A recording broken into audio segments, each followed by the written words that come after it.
السلام علیکم ورحمۃ اللہ وبرکاتہ۔ میرے پیارے آقا علیہ الصلوۃ والتسلیم کے پیارے دیوانوں، خاتون جنت حضرت فاطمۃ الزہرا رضی اللہ تعالی عنہا کی کنیزوں، ماہ رمضان کیسے گزاریں اس درس میں ایک بار پھر آپ تمام کا استقبال ہے۔ ہم نے کل کے درس میں تلاوت قرآن مقدس کے تعلق سے بہت سارے فضائل سماعت کیے۔ انشاءاللہ آج کے درس میں اسی باب سے ہم مزید کچھ باتیں تلاوت قرآن مقدس کے تعلق سے سماعت کریں گے۔ آپ تمام سے گزارش ہے کہ آپ درس کو آخر تک ضرور سنیں اور اپنے دوست احباب کے ساتھ بھی ضرور شیئر کرنے کی کوشش کریں۔ آئیے حسب معمول اپنے درس کا آغاز اللہ کے پیارے محبوب صلی اللہ علیہ وسلم کے درود و سلام کے ساتھ کرتے ہیں۔ الصلاۃ والسلام علیک یا رسول اللہ، الصلاۃ والسلام علیک یا حبیب اللہ، الصلاۃ والسلام علیک یا نبی اللہ، وعلی آلک واصحابک یا نور اللہ صلی اللہ تعالی علیہ وسلم۔ سماعت قرآن مجید۔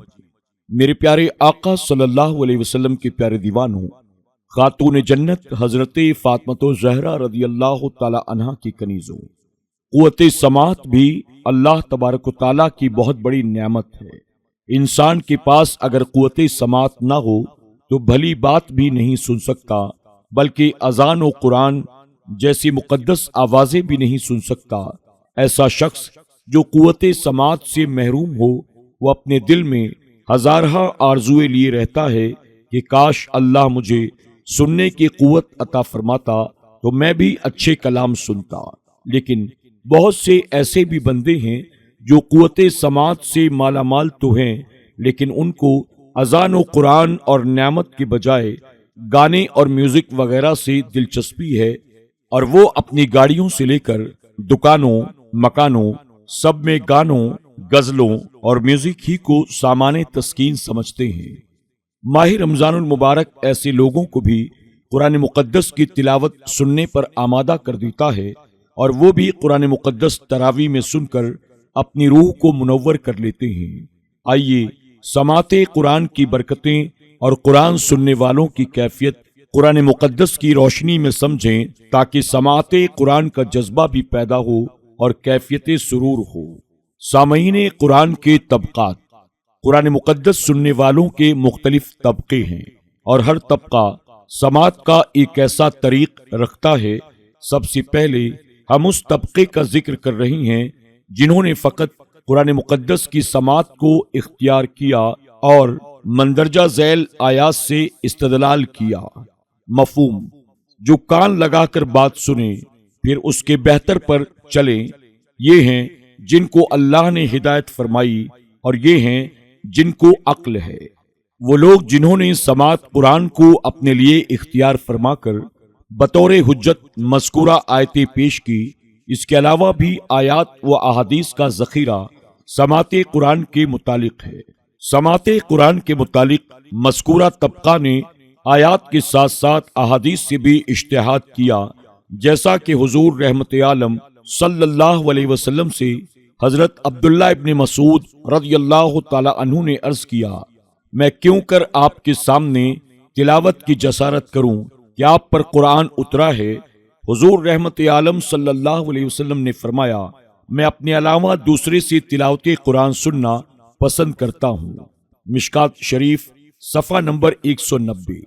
میرے پیارے آقا صلی اللہ علیہ وسلم کے پیارے دیوانوں، خاتون جنت حضرت فاطمۃ الزہرا رضی اللہ تعالی عنہا کی کنیزوں، مذکورہ حدیث مبارکہ سے حضور اکرم صلی اللہ علیہ وسلم کی پسند کا علم ہوا کہ قرآن مقدس سننا حضور صلی اللہ علیہ وسلم کو پسند ہے۔ تلاوت قرآن مقدس کے سننے پر حضور رحمت عالم صلی اللہ علیہ وسلم اور صحابہ کرام رضوان اللہ تعالی علیہم اجمعین پر عجیب سی کیفیت طاری ہوتی، جیسا کہ قول رسول خیر الانام صلی اللہ علیہ وسلم ہے، مجھے سورہ ہود اور اس جیسی صورتوں نے جن میں عذاب الہی کا ذکر ہے بوڑھا کر دیا۔ قرآن مقدس میں سامع کی دو قسمیں بیان کی گئی ہیں۔ ایک قسم کے بارے میں یوں ارشاد ہوا، مفہوم، اور ان میں سے بعض تمہارے ارشاد سنتے ہیں یہاں تک کہ جب تمہارے پاس سے نکل جائیں علم والوں سے کہتے ہیں کہ ابھی انہوں نے کیا فرمایا۔ یہ تو وہ لوگ ہیں جو قرآن کو اپنے کانوں سے سنتے ہیں مگر ان کے دل حاضر نہیں ہوتے۔ وہ لوگ جو قرآن سنتے ہیں اور ان کا دل غیر حاضر رہتا ہے، قرآن ہی نے ان کی مذمت کی اور ان لوگوں سے خطاب فرمایا، مفہوم، اور ان جیسے نہ گنا جنہوں نے کہا ہم نے سنا اور نہیں سنتے۔ اور دوسری قسم قرآن سننے والوں کی وہ ہے جن کا ذکر اس آیت کریمہ میں آیا، اللہ ارشاد فرماتا ہے، مفہوم، اور جب سنتے ہیں وہ جو رسول کی طرف اترا تو ان کی آنکھیں دیکھو کہ آنسوؤں سے ابل رہی ہیں، اس لیے کہ وہ حق کو پہچان گئے ہیں۔ یہ آیت ان لوگوں کے بارے میں نازل ہوئی جو پہلے نصرانی تھے۔ جب قرآن کریم کی آیتیں نازل ہوئیں اور انہوں نے سنا تو ان کے دل کی دنیا بدل گئی اور آنکھوں سے آنسو جاری ہو گئے اور انہوں نے مذہب اسلام کو قبول کر لیا۔ اگر ہم ایمان کے ساتھ قرآن مقدس کے سننے کے عادی ہو جائیں تو انشاءاللہ ہمارے دلوں کی دنیا بھی بدل جائے گی اور ہمارے دل میں ایمان کی وہ روشنی پیدا ہوگی کہ ہم برائیوں سے اجتناب کر کے نیکیوں کی طرف مائل ہو جائیں گے۔ میرے پیارے آقا صلی اللہ علیہ وسلم کے پیارے دیوانوں، خاتون جنت حضرت فاطمہ الزہرا رضی اللہ تعالی عنہا کی کنیزوں، مندرجہ بالا سطور میں سماعت قرآن اور قرآن شریف کے اثرات کے متعلق آپ نے پڑھا۔ یہ باتیں اس لیے قلم بند کی گئیں تاکہ ماہ رمضان المبارک میں صرف قرآن مقدس یوں ہی نہ سنا جائے بلکہ حضوری قلب کے ساتھ سننے کا جذبہ پیدا ہو، اور کوشش کریں کہ جن آیتوں کو تراویح میں قاری نے تلاوت کیا اس کے معنی اور مفہوم کو ترجمہ اور تفسیر میں پڑھ لیں۔ انشاءاللہ عجیب سی لذت پیدا ہوگی اور ایمان میں اضافہ ہوگا۔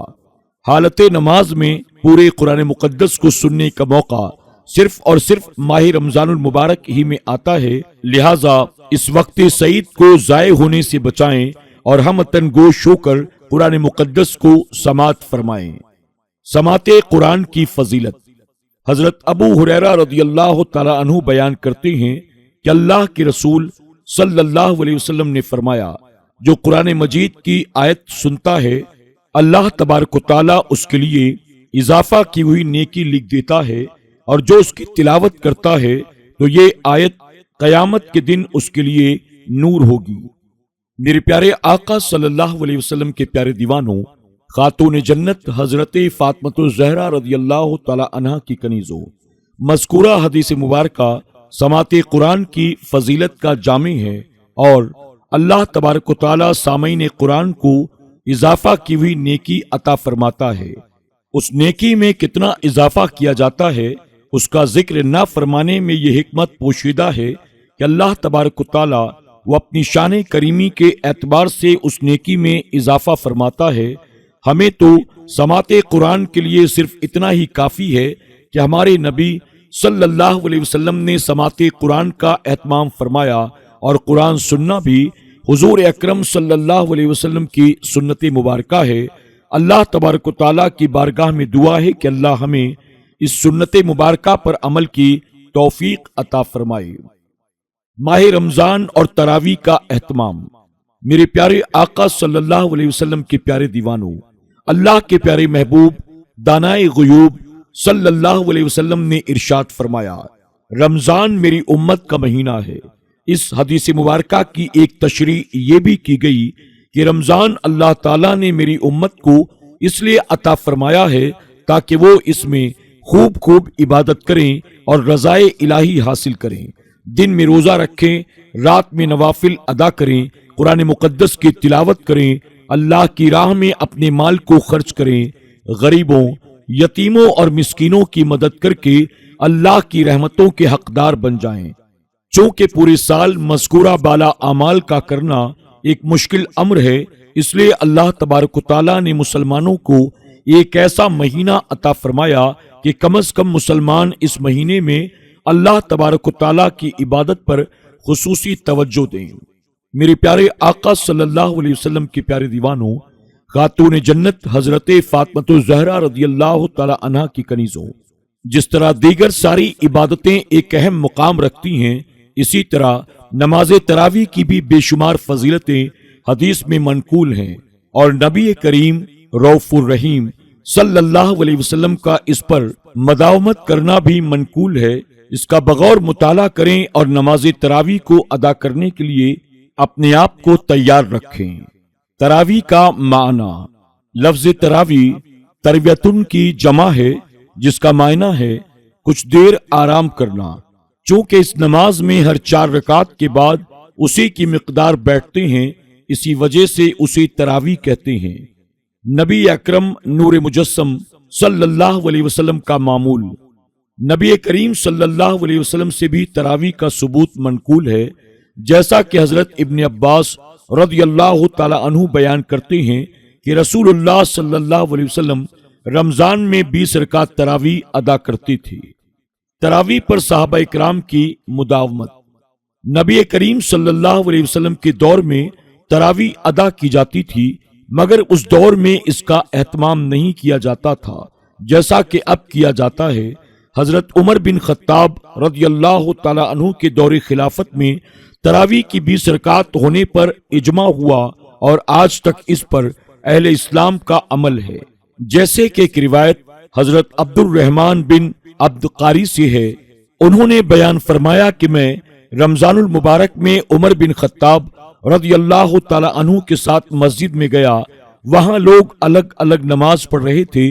حضرت عمر نے کہا، بخدا میں نے سوچا کہ اگر ان تمام لوگوں کو ایک قاری کے اقتداء میں جمع کر دوں تو کتنا بہتر ہوگا۔ پھر آپ نے حضرت ابی بن کعب رضی اللہ تعالی عنہ کے اقتداء میں ان کو جمع کر دیا۔ پھر ایک رات دیکھا کہ لوگ اپنے قاری کے اقتداء میں نماز پڑھ رہے تھے۔ حضرت عمر نے فرمایا، یہ اچھی بدعت ہے، اور لوگ تراویح اول وقت میں پڑھتے رہے۔